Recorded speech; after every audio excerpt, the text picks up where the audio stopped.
So I've already done the bulk of the siding on the garage, and I didn't film really any of it because honestly it's pretty monotonous. But with that said, I think I will share a little bit of the siding that I have left, just so you get an idea on techniques and things that I've learned after doing a lot of vinyl siding. I'd never done anything with vinyl siding before. This is my first experience with it, and I absolutely love it. It's the easiest stuff in the world to work with. You can cover an amazing amount of ground, or wall I should say, in a single day, just because of it's so wide and you're doing double sheets, and it's nice and light so it doesn't exhaust you. It's really good stuff, and it's the cheapest siding there is. So I don't know, our house has very nice cement board siding, which is expensive, difficult to work with, but it also lasts forever and it really looks nice. But if I were to do siding again, I wouldn't hesitate to pull a trigger on vinyl. It's been awesome. So let's take a look at how easy this stuff really is to do. So the first trick is to make yourself a template. So wherever I have an odd angle where it meets a roof line here, or where it meets the roof line, which is a much sharper roof line on my new one, I have a template. So that allows you to just take one measurement, which we're going to do right now. All I need to do is be in the ballpark. It doesn't have to be perfect, but I want overlap here. So I'm going to go with about 52, yeah, I'll do 52 and a half to 52 and 3/4, somewhere in there. And now I just have to line my template up on my new piece, mark the bottom at 52 and 3/4, draw my line, and then cut it.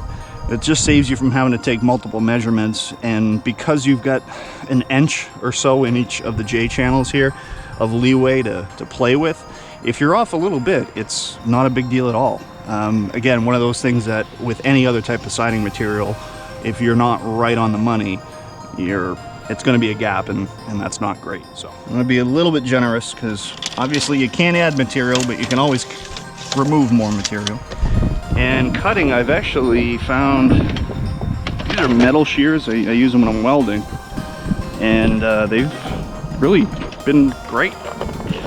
Gives you enough leverage to get into the heavier sections, but it's still kind of fine enough to do a little bit of detail work and snipping. I do have a set of tin snips too, which I tried, but I really didn't like it. They don't have as much leverage, so when you get to a section like this, you really couldn't cut it with the tin snips very easily, or you know, by the end of the day your hands are screaming. So these seem to work quite well, and they're going to hold up because they're used to cutting steel. So whoops, kick that in there. We're just going to kind of check our measurement, which looks maybe a tad, oh, it's not all the way in, I was going to say a tad long. There we go, and that's really perfect. That's what I'm looking for. So it's about a 60-degree day today, and this stuff, as it gets warmer, it will stretch and expand, and it will contract in the winter. So this gives you about almost as much underlap as I have overlap.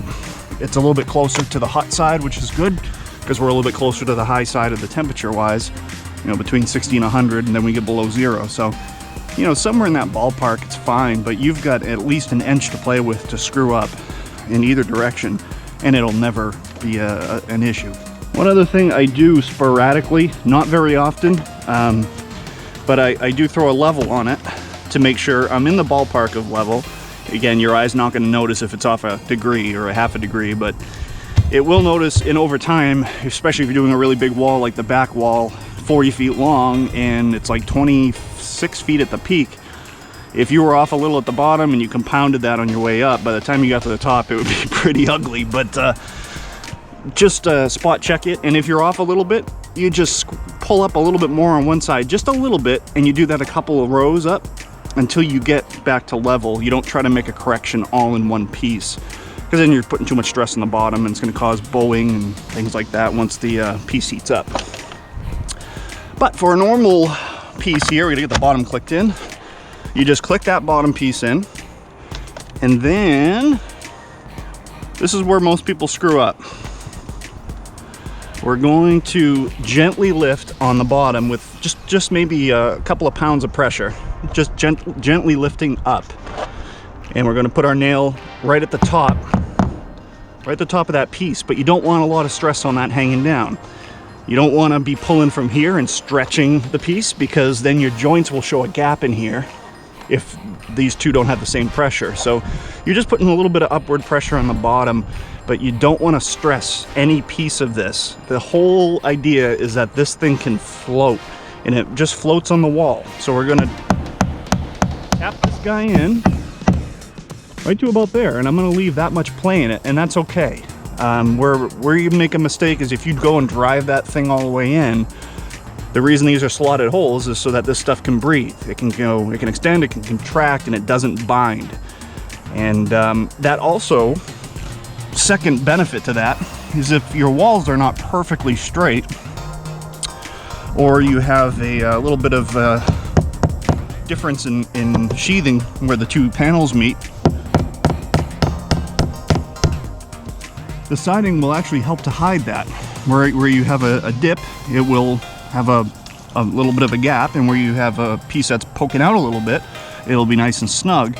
And it really helps to give you that nice, hopefully you guys can see how damn straight that siding is. It is like balls on the money. It looks great, and I know my wall's pretty straight, but it's not that straight. The siding is really doing a nice job to make me look even better than I am, which is a hard thing to do, because I'm not that good.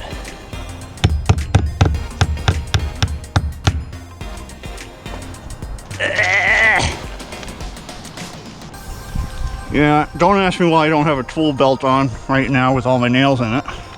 Because I'm an idiot, that's why. The tool belt is right below this roof, actually.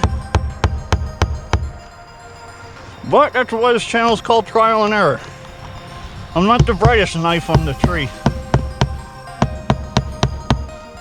And you're watching me, so what does that make you? I don't know. I don't think that's good for either one of us.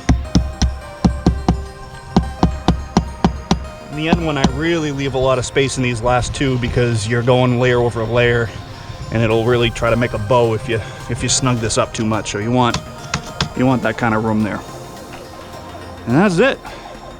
Forgive me. While I'm up here, just thought of something else I want to bring up. I ended up buying two different types of home wrap. I underestimated what I needed originally, so I got the bottom stuff here from Home Depot, and I needed a little bit more, but this stuff only comes in, it's about 140 bucks. It's a monster roll, which is really actually great to work with. It's really convenient when it's tall like that. You can wrap a whole wall. But I didn't need to spend that another 140 bucks. I would have only used a quarter of it. So I went to Lowe's and I got their house brand. This stuff is garbage. Don't buy it. It sucks. Go to Home Depot. I don't think this is any cheaper than the Home Depot stuff, and this is complete garbage. It looks pretty. It looks nicer, actually, and I forget the name brand, Everlast or something like that. But the Lowe's stuff is weak material. It rips through the staples rip right through it. It sucks. So just a quick tip: if you need house wrap, Home Depot stuff is whipping Lowe's ass right now, in my humble opinion. So for this upper trim, well, as you can see, I use that. This is actually garage door casing, which has a little bit of a wood grain type of texture finish to it. Compare that to the typical AZAC trim board, you'll find this stuff is literally half the price. The only drawback to it is it has ridges on the backside. I don't know if I have a piece up here. I do. So it has this stuff on the backside, which the only time that's a real problem is when you're joining two pieces together, because you're going to see gaps here, which can easily be filled, obviously, which is what I'm doing at the end of my eaves. But this stuff, for a 10-foot section, it's $19.99. For a 10-foot section of regular AZAC board, you're paying $39.99. So go with this, in my opinion, especially when you're doing a ton of work with it.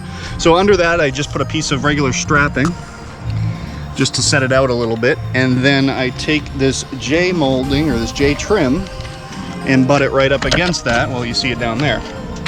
And it works out really nice. I think it makes for a very clean look.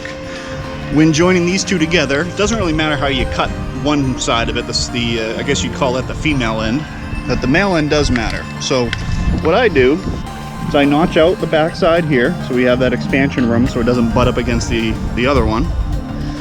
and then I kind of cut at an angle this rolled edge, because if you try to roll it and keep it curled over like that, when you try to get over the other J channel, it binds up and it makes for a bulky looking section there, because it's obviously two pieces on top of each other. But if you cut it at a little bit of an angle like you see there, you avoid that whole problem. So this is really, you know what, I'm gonna strap you guys to my head while I do this next piece, so hopefully you can see it better. Congratulations, you're all getting some head right now. So slide, this guy will now go right over that existing piece, just like that, and you'll notice it really doesn't show. It hides the gap, or it hides the transition really well, and that's not even nailed in yet. So I gotta put a couple up here because this is just like a long piece of jello at the moment. A couple of nails.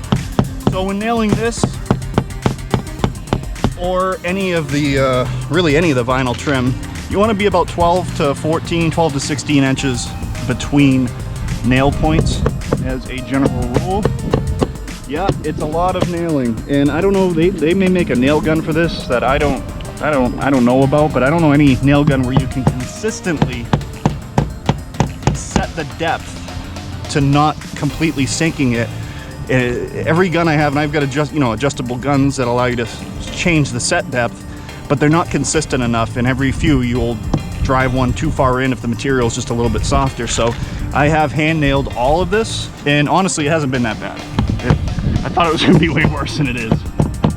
I ended up with one completely black and blue thumb at one point last year, but otherwise minimal injury, and I could use the exercise, so you know. Oops. All right, so we'll get this piece finished. And with that last section, we can officially wrap up the siding on both the old part of the garage and the new part of the garage, and I think it came out fantastic. I absolutely love the way it looks and how it integrated with the old part of the garage and really made it all look as one. So that's going to wrap up episode 13 of the Dream Garage build. The outside, I guess you could say, is officially done with the exception of replacing the two front doors, roll-up doors. But we'll get to that in a future video, and then from here on out it is all about interior work. So as always, really appreciate everybody watching and your positive reinforcing comments. Really do mean a lot. If you have any questions, comments, concerns, and or criticisms, make sure you throw them down in the comment section below me. And as always, thank you very much again for watching, and have a great day.